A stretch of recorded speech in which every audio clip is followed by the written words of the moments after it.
Vie et mort du postillon, l'arme fatale du coronavirus.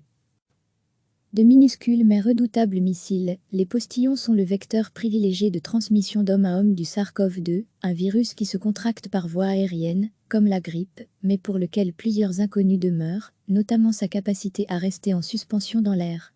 Chaque virus a ses propres caractéristiques de transmission, qu'on peut diviser en 3 grandes catégories, rappelle François Renaud, biologiste de l'évolution des maladies infectieuses. La transmission vectorielle, qui a besoin d'un vecteur, comme le moustique pour infecter, chikungunya, Zika, par contact avec les fluides humains, comme le VIH ou Ebola, et par voie aérienne et postillon, comme la rougeole, la grippe, les rhumes et le SARS-CoV-2, le virus responsable de la maladie Covid-19. Cette dernière catégorie est la plus difficile à contrôler, souligne auprès de l'AF, ce chercheur du CNRS au laboratoire des maladies infectieuses de Montpellier, sud-est de la France. Le SARS-CoV-2 est un filament d'ARN encapsulé qui entre dans une cellule pour s'y reproduire et en contaminer d'autres. Il vient ensuite coloniser les cellules des voies respiratoires, sa cible privilégiée, au sein desquelles il produit des virions, particules virales infectieuses. Lorsqu'une personne malade tousse ou éternue, elle expectore une nuée de postillons, qui sont autant de missiles porteurs des virions conçus au sein du système respiratoire, explique le biologiste. Ces postillons, des gouttelettes issues du système humide, mucus, de nos voies respiratoires et notre gorge, sont aussi expulsés lorsque nous parlons, en moindre quantité, mais potentiellement contagieux aussi, précise Christophe Bécavin, spécialiste des mécanismes d'entrée du virus dans l'organisme. Une personne saine va donc s'infecter par inhalation des gouttelettes émises par quelqu'un de contaminé. La porte de sortie du virus, c'est la bouche, la porte d'entrée principale, ce sont les muqueuses de la bouche et du nez, résume Michael Rochois, médecin généraliste dans le nord de la France. Il peut aussi pénétrer par les yeux. Le Covid-19 peut également se contracter par manuportage. Lorsqu'une gouttelette infectée tombe sur un objet, elle y laisse une charge virale un certain temps, précise le docteur Rochois. On s'infecte alors via la main, si on la porte au niveau de nos muqueuses. Un seul postillon peut-il suffire à infecter?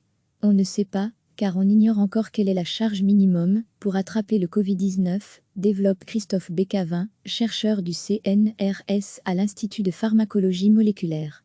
De même, si un postillon atterrit sur une surface, celle-ci sera infectée plus ou moins longtemps en fonction du matériau, car la qualité du virus contenu dans la gouttelette diminue avec le temps. La charge virale dépend notamment de la quantité de virus que vous avez en vous, or nous sommes tous différents par rapport à cette maladie, ajoute François Renaud. Un postillon est de l'eau qui reste, grâce à la tension superficielle de l'eau, dans son état de goutte, à l'intérieur de laquelle le virus est piégé. La gouttelette commence à retomber par terre au bout d'1 à 2 mètres, en moyenne, du fait de la gravité, observe Christophe Bécavin. D'où les mesures de distanciation sociale. Mais une grande inconnue demeure. Le virus peut-il survivre en aérosol, dans des gouttes plus petites, moins de 5 micromètres, voire quand l'eau s'est évaporée, et donc rester actif en suspension dans l'air, comme c'est le cas notamment de la rougeole? Auquel cas on ne serait plus protégé par la gravité, et on pourrait se contaminer rien qu'en passant dans une pièce où un malade a toussé quelques heures avant. Les académies américaines des sciences ont récemment fait part d'informations faisant pencher la balance en faveur d'une transmission du virus par des bioaérosols, et non plus seulement par les gouttelettes projetées directement sur le visage ou des surfaces. Dans une étude, des chercheurs de l'Université du Nebraska ont notamment retrouvé des portions du code génétique du virus dans l'air, expulsé par des malades Covid-19. Ils ont trouvé de l'ARN de virus au bout de 2 heures. On ne sait pas en revanche s'il était encore infectieux. Cette question de la présence du virus dans les aérosols est primordiale, cela voudrait dire qu'il flotterait dans l'air, et sortirait même par le nez. Il faut attendre d'autres études scientifiques pour le savoir, souligne Christophe Bécavin. Par précaution, de nombreux médecins, ainsi que l'Académie de médecine, recommandent le port généralisé du masque couvrant la bouche et le nez. Il faut partir de l'hypothèse la plus défavorable, plaide le docteur Rochois, co-initiateur du collectif Stop Postillon. Car même confinés, les gens sortent faire leurs courses, ils se parlent, et il ne leur est pas toujours possible de respecter les distances. Les écrans anti-postillons, masques et visières, permettent de retenir les gouttelettes. Le virus va rester à l'intérieur et protéger les autres, explique ce généraliste. Si tout le monde en porte, c'est un effet de masse qui crée un système barrière pour couper les missiles que nous envoie ce virus, contre lequel il n'existe ni traitement ni vaccin, conclut François Renaud. Recevez chaque matin l'essentiel de l'actualité.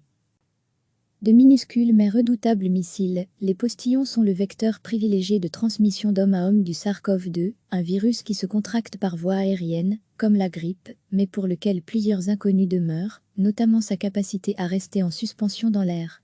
Chaque virus a ses propres caractéristiques de transmission, qu'on peut diviser en 3 grandes catégories, rappelle François Renaud, biologiste de l'évolution des maladies infectieuses. La transmission vectorielle, qui a besoin d'un vecteur, comme le moustique pour infecter, chikungunya, Zika, par contact avec les fluides humains, comme le VIH ou Ebola, et par voie aérienne et postillon, comme la rougeole, la grippe, les rhumes et le SARS-CoV-2, le virus responsable de la maladie Covid-19. Cette dernière catégorie est la plus difficile à contrôler, souligne auprès de l'AF, ce chercheur du CNRS au laboratoire des maladies infectieuses de Montpellier, sud-est de la France. Le SARS-CoV-2 est un filament d'ARN encapsulé qui entre dans une cellule pour s'y reproduire et en contaminer d'autres.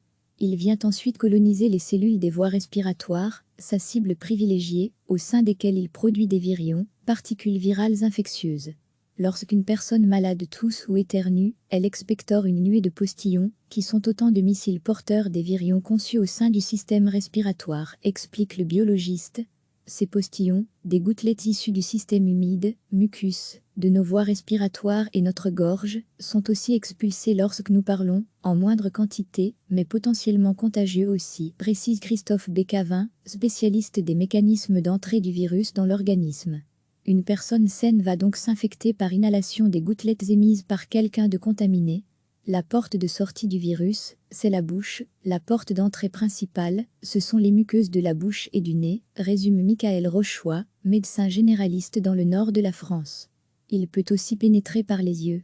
Le Covid-19 peut également se contracter par manuportage. Lorsqu'une gouttelette infectée tombe sur un objet, elle y laisse une charge virale un certain temps, précise le docteur Rochois. On s'infecte alors via la main, si on la porte au niveau de nos muqueuses. Un seul postillon peut-il suffire à infecter?